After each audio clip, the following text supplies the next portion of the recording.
XXIe siècle. Des opérateurs du MARSOC se préparent au combat. Leur arme de poing, un pistolet calibre 45 ACP.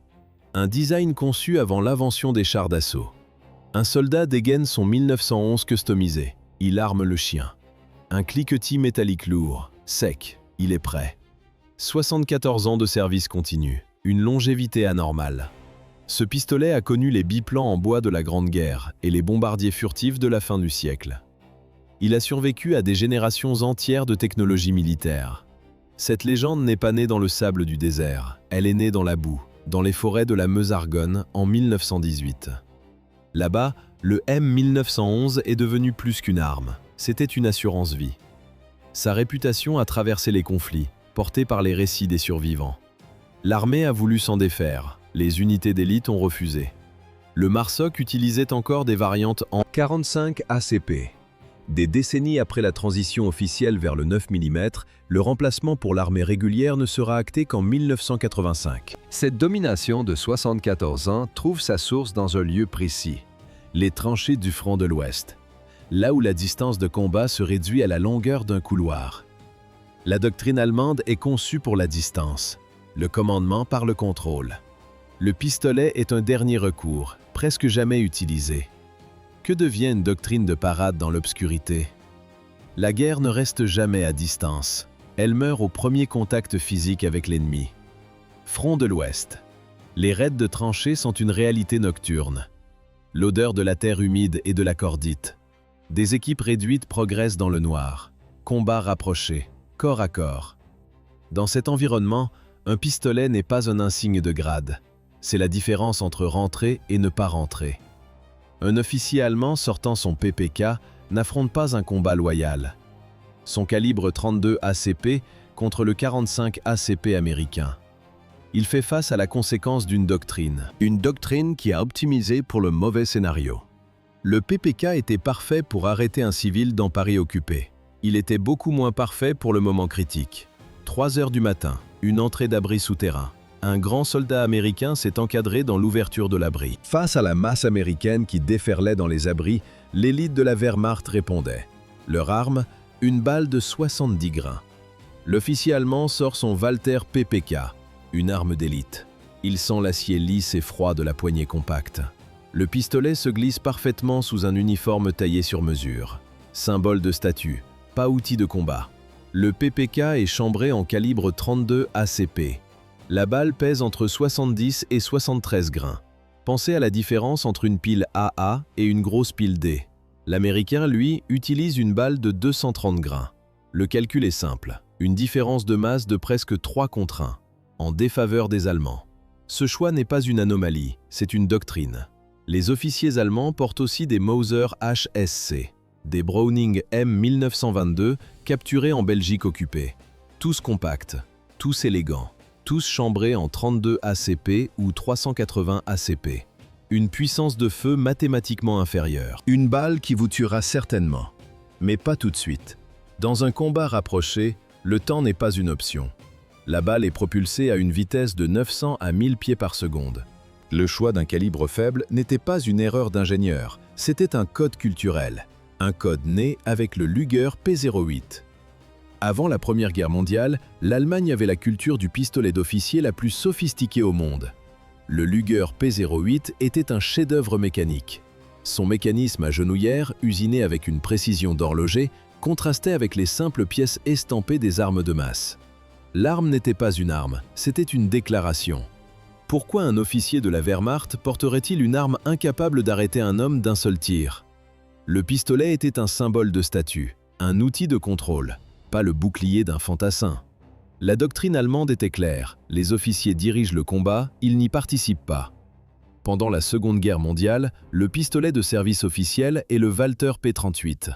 Mais beaucoup d'officiers, de la SS à la Gestapo, lui préféraient des modèles plus compacts comme le Walther PPK. Léger, dissimulable, il se glissait sous un uniforme de parade, sans en briser les lignes, projetant l'autorité sans sembler ouvertement armé.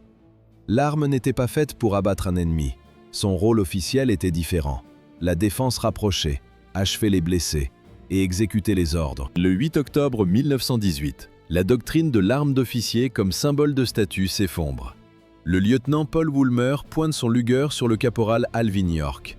Il vide son chargeur. 8 tirs, 8 échecs. Face à lui, l'Américain est immobile. Un groupe d'assaut allemand charge à la baïonnette. Il dévale la pente, rapide. York sort son pistolet. L'arme est lourde, massive.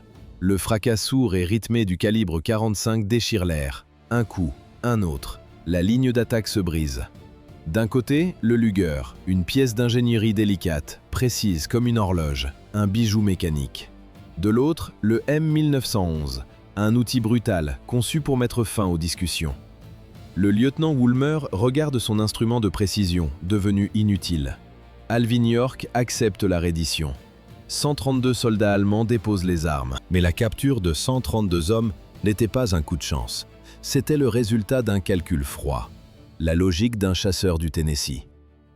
Forêt d'Argonne, octobre 1918. Le caporal Alvin York du 328e régiment d'infanterie est à couvert. Face à lui, le lieutenant allemand Woolmer ordonne une charge à la baïonnette. 6, peut-être 10 soldats dévalent la colline. York n'a pas le temps de manœuvrer la culasse de son fusil. Il dégaine son M1911 et applique un principe appris en chassant dans les collines du Cumberland. La tactique de la chasse aux dindes sauvages. Ne jamais tirer sur le premier homme de la ligne. Une logique effroyable. Pour que ceux de devant ne voient pas leurs camarades tomber. Le M1911 aboie. Le dernier homme de la file s'effondre. Clic métallique. La culasse revient. Un autre coup de feu. L'avant-dernier homme tombe. York remonte la ligne d'assaut, de l'arrière vers l'avant, méthodiquement. Un tir. Un homme. Un autre tir. La charge se désintègre. L'arme est conçue pour ça. Résoudre une crise à courte portée, sans hésitation. Le temps nécessaire pour que 10 hommes parcourent la pente est supérieur au temps requis pour vider un chargeur de M1911. C'est une pure question de mathématiques. La ligne d'attaque a cessé d'exister. Après le carnage, un seul homme s'approcha du lieutenant Woolmer. L'arme du caporal York n'était pas le produit d'une culture d'élégance. C'était un produit de la physique pure. 230 grains de masse, 850 pieds par seconde. Une énergie cinétique conçue pour un seul but, arrêter une cible, immédiatement. Comment équiper une armée entière avec une telle puissance? La réponse n'est pas militaire, elle est industrielle. Les contrats sont confiés à des fabricants de machines à coudre, Singer Sewing Machine, à des spécialistes de la signalisation ferroviaire, Union Switch and Signal, à des producteurs de machines à écrire, Remington Rand. Le principe est simple, moins de raffinement, plus de volume. Au cours de la Seconde Guerre mondiale, la production atteint 1 900 000 unités, assez pour fournir une arme de poing à chaque soldat de plusieurs armées européennes combinées. Le pragmatisme devient une doctrine de production. Le soldat américain sur le terrain convoite le Luger allemand. C'est un trophée, une signature mécanique de la sophistication germanique. Mais le M1911 a gagné une réputation différente. Non pas l'élégance, mais la certitude. Cette certitude industrielle est née d'un seul homme, John Moses Browning. Il ne conçoit pas d'abord un pistolet, il conçoit une munition. Une balle de 230 grains, vitesse 850 pieds par seconde. Pas rapide, pas élégant, juste lourd. Ensuite, il fabrique l'arme autour de la balle. Le test final, 6000 coups tirés, pas un seul enrayage.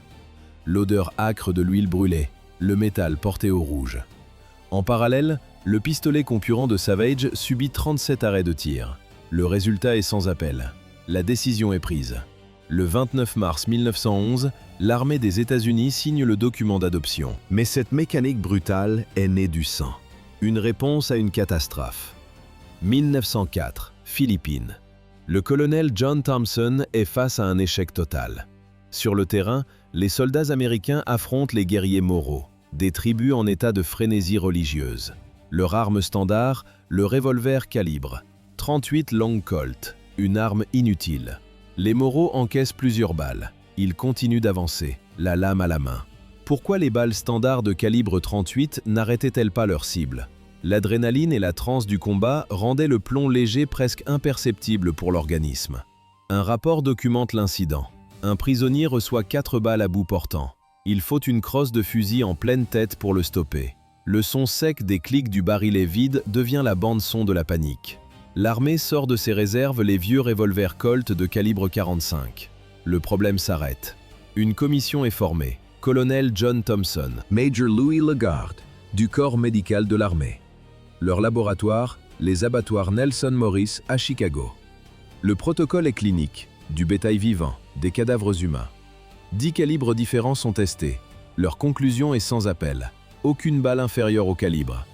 45 ne produit l'effet de choc nécessaire pour une arme de poing militaire. Le rapport de la commission devient la doctrine de l'armée. La seule sauvegarde à courte distance est un tir rapide et bien dirigé, avec une arme d'un calibre non inférieur à 45. Cette conclusion, née dans le sang des Philippines, devient un verdict, prononcé en 1904, appliqué des années plus tard dans la boue de l'Argonne. L'Allemagne conçoit ses pistolets pour un monde qu'elle anticipe, une guerre industrielle, moderne, où l'officier commande, dirige, gère. Son arme est un dernier recours, un symbole de statut. L'Amérique forge les siens pour un monde qu'elle a déjà connu, les Philippines, là où un homme touché 6 fois par un calibre 38 continue d'avancer. La réponse n'est pas la sophistication, c'est la masse. Le rapport de la commission Thomson-Lagarde n'était donc pas un simple document technique, c'était une prophétie. Une escarmouche coloniale dans la jungle a prédéterminé l'issue des combats rapprochés de la plus grande guerre mécanisée de l'histoire. Une prophétie qui s'est réalisée dans les tranchées, dans les forêts de l'Argonne et dans les ruines de l'Europe, 2 fois. Quand ces deux philosophies se sont rencontrées, face à face, dans une tranchée, dans une forêt, L'écart n'était pas entre 2 pistolets, mais entre 2 réponses à une seule et même question. À quoi sert réellement cette arme ?